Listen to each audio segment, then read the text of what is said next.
So hello mga ka-video, okay, ito muli tayo sa ating panibagong video at samahan nyo muli ako sa araw na to dahil ipapakita natin kung paano natin binuo itong ating speaker box na to na full range. At para sa ating mga ka-video, okay, natin yan magtatanong kung anong sukat natin at kung ilang pirasong marin na nagamit natin dito. Abangan nyo na lang po hanggang dulo ang ating video para malaman nyo. So umpisahan na natin magtabas mga ka-video. Okay.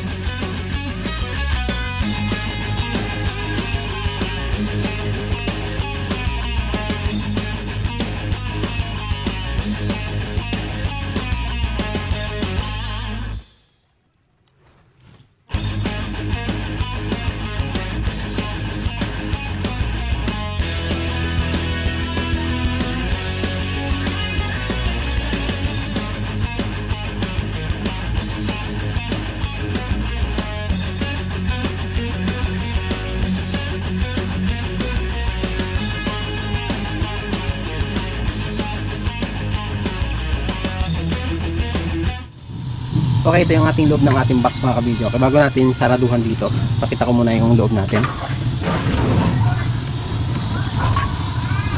Ito yung ating holder para sa ating driver unit sa ating magnet tweeter. Okay, and then ilagyan natin ng brace. Okay, ikabilaan siya. And then brace sa gitna.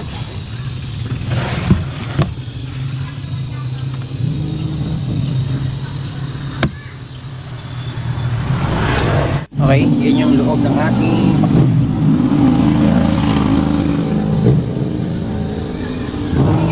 So, saraduhan na natin.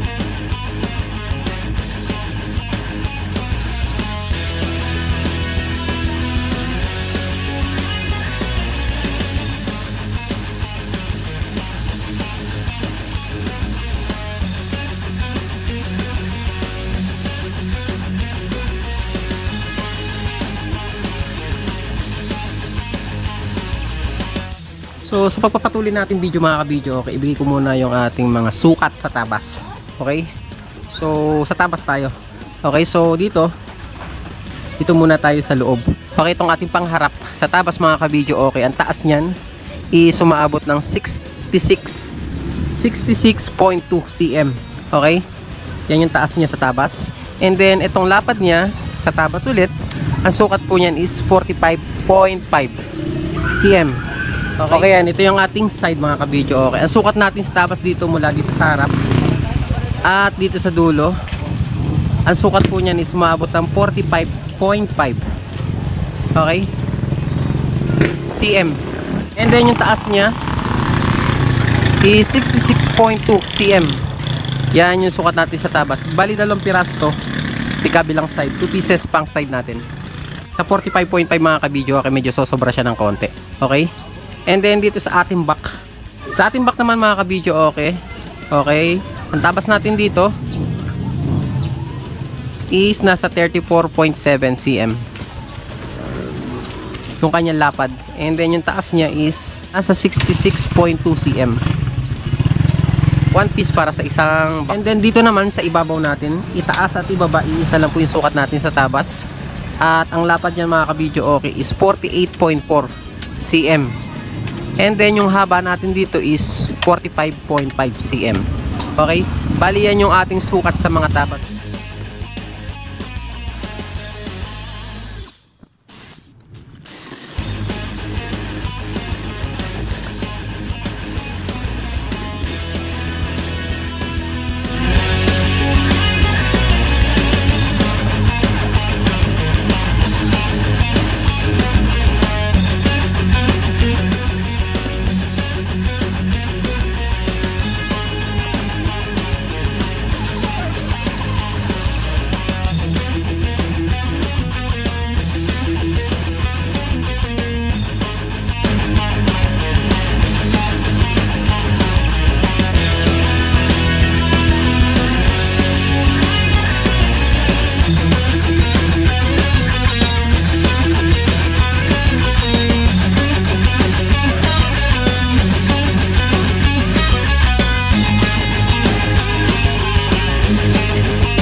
So ito na yung ating box mga kabidyo, okay?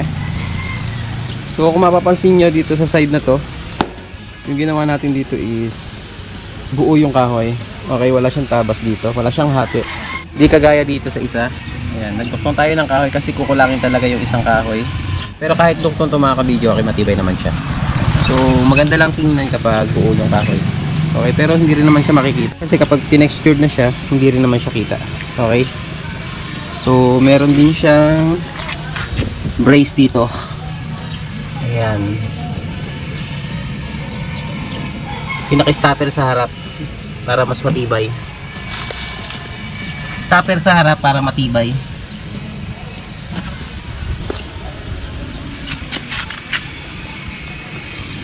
So para sa mga magtatanong kung ilang pirasong marine na gamit natin dito, halos umabot din ng 1 kalahati. Kasi medyo mataas yung box na ginawa natin ngayon. Hindi kagaya ng mga unang nagagawa natin box, mga nasa 2 feet lang siya. So malaki talaga yung kakainin niyang kahoy kapag ganitong size. And then ito naman yung sa ating lagyan ng stick on, okay? Naka metal po siya. And then yung ating metal handle.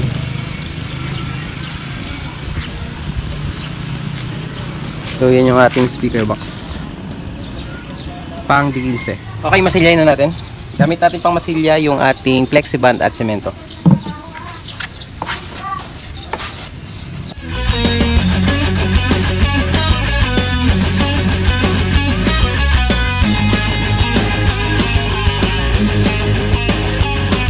Ang ating texture mga kabidyo, okay, minix na natin to. At kung ano-ano yung kasangkap nito is puntahan nyo na lang yung ating mga naunang video. Okay, dahil meron po tayong tutorial dito sa ating pagmix.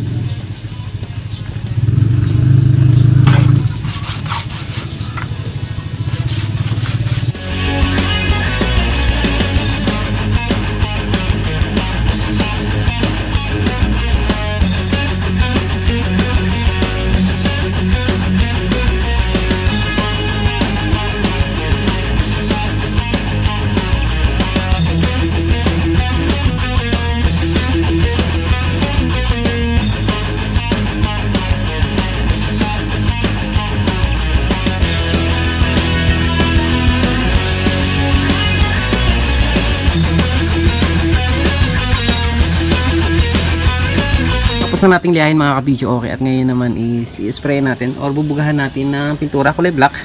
At ang gamit natin pintura is enamel black, wheel coat at gloss mga kabidyo, okay. And then naluan natin ng paint thinner. Okay, i-apply na natin.